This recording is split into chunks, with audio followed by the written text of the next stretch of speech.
ज्ञान का मार्ग बुद्ध के साथ। एक बार हरे भरे हरियाली के बीच बसे एक शांत गांव में अर्जुन नाम का एक युवा लड़का रहता था।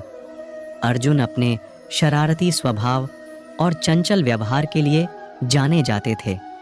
हालांकि उनके भीतर ज्ञान और आत्मज्ञान की गहरी लालसा थी।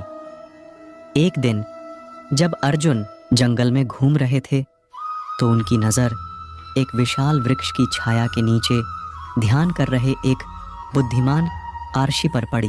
आर्षि के आसपास की शांत आभा से प्रभावित होकर अर्जुन उनके पास आए और आदरपूर्वक प्रणाम किया। आर्षि ने अर्जुन की जिज्ञासा को भांपते हुए गर्मजोशी भरी मुस्कान के साथ उनका स्वागत किया और उन्हें अपने पास बैठने के लिए आमंत्रित किया। अर्जुन ने उत्सुकता से निमंत्रण स्वीकार किया और आर्षि से जीवन के रहस्यों और आत्मज्ञान के मार्ग के बारे में पूछा। आर्षि, जिनका नाम बुद्ध था, ने अर्जुन को सरल लेकिन गहन शिक्षाओं के साथ अपना ज्ञान प्रदान करना शुरू किया। उन्होंने एक पूर्ण जीवन जीने में करुणा, दया और निस्वार्थता के महत्व के बारे में बात की। बुद्ध ने उन आसक्तियों और इच्छाओं को त्यागने की आवश्यकता पर बल दिया जो मन पर छाई हुई थीं और आध्यात्मिक विकास में बाधक थीं। जैसे ही अर्जुन ने बुद्ध की शिक्षाओं को ध्यान से सुना, उसे अपने ऊपर स्पष्टता और शांति का भाव महसूस हुआ।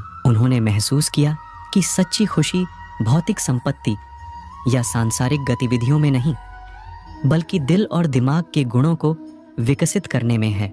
बुद्ध के शब्दों से प्रेरित होकर अर्जुन आत्मखोज और आध्यात्मिक विकास की यात्रा पर निकल पड़े। उन्होंने अपने दैनिक जीवन में बुद्ध की शिक्षाओं को अपनाने का प्रयास करते हुए ध्यान, करुणा और सचेतनता का अभ्यास किया। साल बीतते गए और अर्जुन गांव में ज्ञान और ज्ञान की किरण बनकर उभरे।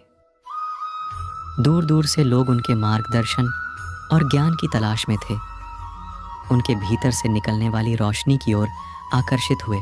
बुद्ध की शिक्षाओं के माध्यम से अर्जुन ने सीखा कि सच्चा धन या संपत्ति में नहीं, बल्कि आत्मा की समृद्धि में निहित है। उन्होंने महसूस किया कि को विकसित करके व्यक्ति जीवन में सच्ची खुशी और पूर्णता प्राप्त कर सकता है। और इसलिए अर्जुन बुद्ध की शिक्षाओं का जीवंत अवतार बन गए। जहां भी वे गए, प्रेम, शांति और ज्ञान का प्रसार किया। और ऐसा करते हुए उन्होंने अपने रास्ते पर आने वाले सभी लोगों के दिलों पर एक अमिट छाप छोड़ी और उन्हें सच्चाई और धार्मिकता के मार्ग पर चलने के लिए प्रेरित किया।